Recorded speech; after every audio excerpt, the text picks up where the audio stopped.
ദൈവനാമത്തിന് മഹത്വമുണ്ടാകട്ടെ. Streams of ലൈഫിൻ്റെ ഇന്നത്തെ പ്രഭാത ചിന്തയിലേക്ക് നമുക്ക് ലഭിച്ചിരിക്കുന്ന വേദഭാഗം യാക്കോബ് എഴുതിയ ലേഖനം 1-ാം അധ്യായം 27-ാം വാക്യം. പിതാവായ ദൈവത്തിൻ്റെ മുൻപാകെ ശുദ്ധവും നിർമ്മലവുമായുള്ള ഭക്തിയോ അനാഥരെയും വിധവമാരെയും അവരുടെ സങ്കടത്തിൽ ചെന്ന് കാണുന്നതും ലോകത്താലുള്ള കളങ്കം പറ്റാതെ വണ്ണം തന്നെത്താൻ കാത്തുകൊള്ളുന്നതും ആകുന്നു.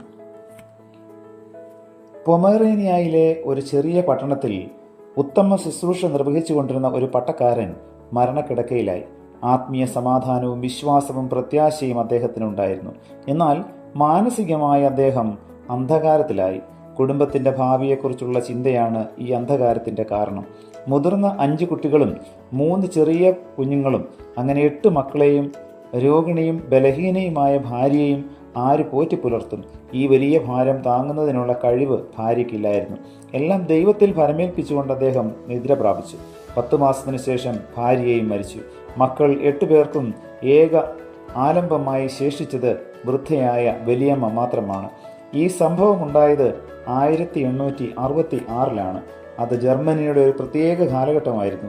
ഓസ്ട്രിയയുമായുള്ള യുദ്ധം ജയിച്ച് വിജയശ്രീലാളിതരായ പടയാളികൾ ബെർലിനിൽ പ്രവേശിച്ച് യുദ്ധത്തിൻ്റെ വിജയാഘോഷങ്ങൾ കൊണ്ടാടിയതും ഈ വർഷത്തിലായിരുന്നു. ഹാംബർഗിലെ ഒരു കുലീന പ്രഭു ജയോത്സവത്തിൽ മാത്രം തൃപ്തിപ്പെടാതെ പ്രായോഗികമായി എന്തെങ്കിലും ഒന്ന് ചെയ്യാൻ ആഗ്രഹിച്ചു. ഏതെങ്കിലും ഒരു പ്രശ്യക്കാരനായ ഉദ്യോഗസ്ഥൻ്റെ അനാഥരായ 2 കുട്ടികളെ ദത്തെടുത്ത് വളർത്താൻ ആഗ്രഹിക്കുന്ന വിവരം ഒരു സ്നേഹിതൻ്റെ പേർക്ക് എഴുതി. കുട്ടികൾക്ക് ഒരു നിശ്ചിത പ്രായവും എഴുത്തിൽ പ്രത്യേകം നിഷ്കർഷിച്ചിരുന്നു. അദ്ദേഹത്തിൻ്റെ വ്യവസ്ഥയിലുള്ള കുട്ടികളെ കിട്ടാൻ സ്നേഹിതന് ബുദ്ധിമുട്ടുണ്ടായി. അതുകൊണ്ട് മറുപടി അയക്കുവാനും താമസിച്ചു. ഈ പ്രത്യേക അവസരത്തിൽ പൊമറേനിയയിലെ പട്ടക്കാരൻ്റെ ഭാര്യയുടെ മരണത്തെപ്പറ്റിയുള്ള ഒരു കത്തും ഇയാൾക്ക് ലഭിച്ചു.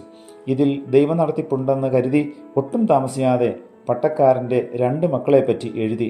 കുട്ടികളുടെ പ്രായപരിധിയും ശരിയായിരുന്നു. പ്രശ്യക്കാരനായ ഒരു ഉദ്യോഗസ്ഥൻ്റെ 2 മക്കളെ ഈ വ്യവസ്ഥയിൽ കിട്ടുന്നത് പ്രയാസമാണെന്നും അറിയിച്ചു. ഒരു അനുകൂല മറുപടിയും പ്രഭുവിൽ നിന്നും ലഭിച്ചു. അപ്പോഴാണ് ഒരു പ്രത്യേക പ്രയാസത്തെപ്പറ്റി കുട്ടികളുടെ വലിയമ്മ അറിയിച്ചത്.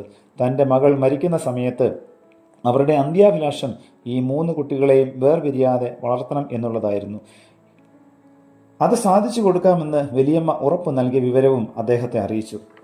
ഈ പ്രശ്നം എങ്ങനെ പരിഹരിക്കാമെന്ന് പ്രഭുവിൻ്റെ സ്നേഹിതൻ കൂലങ്കക്ഷമായി ചിന്തിച്ചു കൊണ്ടിരുന്നു. തുടർന്ന് എഴുത്തുകുത്തുകൾക്ക് ഇടയാക്കാതെ പ്രഭുവിൻ്റെ പത്നി തന്നെ ഹാംബർഗിൽ നിന്ന് പുറപ്പെട്ടു വലിയമ്മയുടെ വീട്ടിലെത്തി. കുഞ്ഞുങ്ങളെ കാണാൻ വന്ന പ്രഭുയെ എങ്ങനെ സ്വീകരിക്കണമെന്നതിനെപ്പറ്റി വലിയമ്മയ്ക്ക് വലിയ മനപ്രയാസമുണ്ടായി. ഇളയ പൈതൽ പ്രഭുവിൽ അവളുടെ മാതാവിൻ്റെ സൗമ്യം എന്തോ കണ്ട് മമ്മ മമ്മ എന്ന് വിളിച്ച് ഓടിച്ചെന്ന് അവരുടെ മടിയിൽ കയറി ഇരിപ്പായി. അവരുടെ എല്ലാം അത്ഭുതത്തിന് ഈ കാഴ്ച ഇടയാക്കി. അതോടുകൂടെ പ്രശ്നങ്ങളെല്ലാം തീർന്നു. വളരെ സന്തോഷത്തോടുകൂടെ 3 പൈതങ്ങളെയും പ്രഭു സ്വഭവനത്തിലേക്ക് കൊണ്ടുപോയി. പിൽക്കാലത്ത് 8 മക്കളും ഉന്നത നിലയെ പ്രാപിച്ചു. അതെ പ്രിയമുള്ളവർ, ദൈവം അനാഥരുടെയും വിധവമാരുടെയും പിതാവാണ്. ദൈവം നമ്മെ കാത്തു പരിപാലിക്കും. അവൻ നമ്മെ ഒരിക്കലും അനാഥരായി വിടുകയില്ല. ഈ ലോകയാത്രയിൽ പലപ്പോഴും നമ്മൾ ഏകരാണെന്നുള്ള തോന്നൽ നമ്മളെ ഭരിച്ച് നമ്മുടെ ആത്മീയ ജീവിതത്തെ പലപ്പോഴും തളർത്തുന്നതായ അനുഭവം എനിക്ക് നിങ്ങൾക്കും ഉണ്ടായിട്ടുണ്ടാകാം. എന്നാൽ ഇന്നത്തെ പ്രഭാതത്തിലെ വചനത്തിലൂടെ കർത്താവ് നമ്മളോട് പറയുന്നു, ഞാൻ നിങ്ങളെ ഒരിക്കലും അനാഥരായി വിടുകയില്ല. ഈ വചനത്താൽ നമുക്ക് ദൈവത്തിൽ പ്രത്യാശ വയ്ക്കാം. ദൈവത്തിൻ്റെ പരിശുദ്ധാത്മാവ് നമ്മെ അതിന് സഹായിക്കട്ടെ. പ്രിയ കർത്താവെ, നൽകിയ വചനത്തിനായി നന്ദിയോടെ സ്തോത്രം. ഞങ്ങളെ ഒരിക്കലും അനാഥരായി വിടാത്ത കർത്താവിൻ്റെ വലിയ ഉറപ്പ് ഈ പ്രഭാതത്തിലും വചനത്തിലൂടെ ഞങ്ങൾക്ക് നൽകിയതോർത്ത് സ്തോത്രം. കർത്താവ്, ഈ വചനത്തിൽ ആശ്രയിച്ചുകൊണ്ട് ജീവിപ്പാൻ അവിടെ ഞങ്ങളെ സഹായിക്കണമേ. പുത്രൻ്റെ നാമത്തിൽ പ്രാർത്ഥന കേൾക്കണം പിതാവേ. ആമേൻ.